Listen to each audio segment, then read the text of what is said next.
I went to the University of Minnesota for my bachelor's, but I like to think the first institution I went to was the farm I grew up on.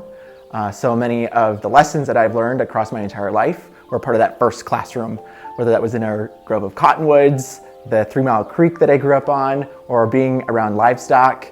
Yeah, that's where my education began. I got my bachelor's degree in agricultural science education, and then I've been out here at Oregon State University for my master's in agricultural education, and I'm now a Ph.D. candidate in education.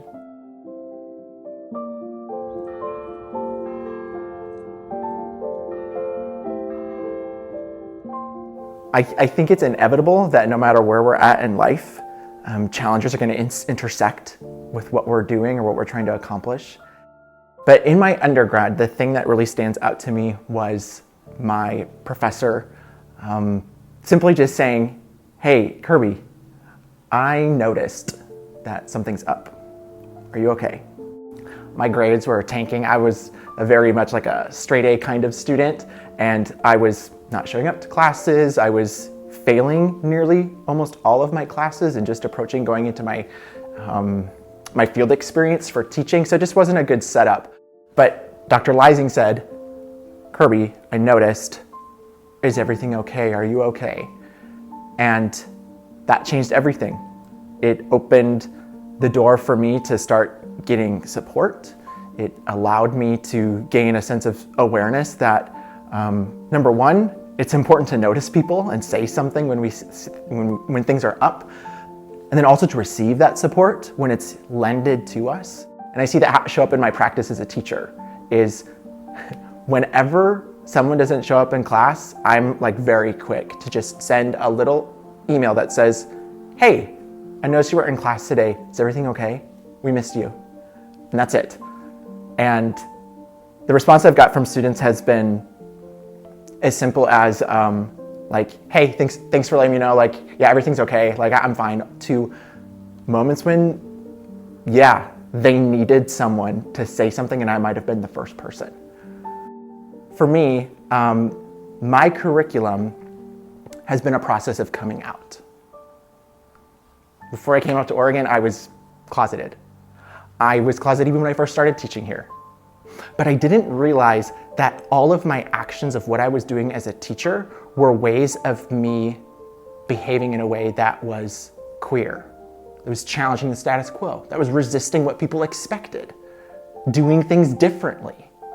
But then I noticed with my students the ways that they started showing up as more imaginative, more liberated people in whatever communities they're a part of, but especially like students that have shared with me that they're part of the queer community. Like that has been one of the most beautiful things I feel like it's been like a privilege to be part of and share that story with them in community. And I know that never would have happened without my own decision to liberate my own possibilities of who I am and who I want to be.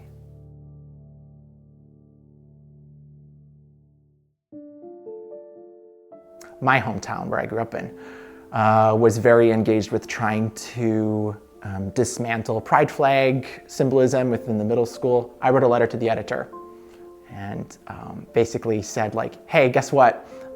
Everyone likes to write about queer people. I'm gonna write to them. This one's to the kids in the town. This is to the people in this community."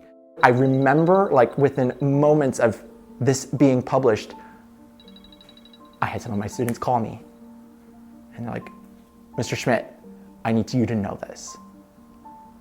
They either came out to me or that they were trying to figure out things with their family, or simply that they just accepted me.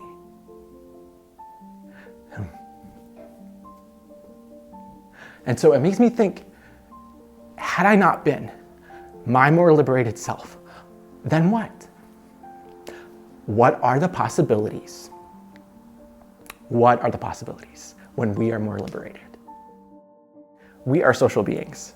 We are so interconnected to each other. And I think it is so important as an action of what we do in teaching and learning is to acknowledge humanity, acknowledge all of our experiences and the wealth that we bring into the room, and especially in ways that might not be valued somewhere else.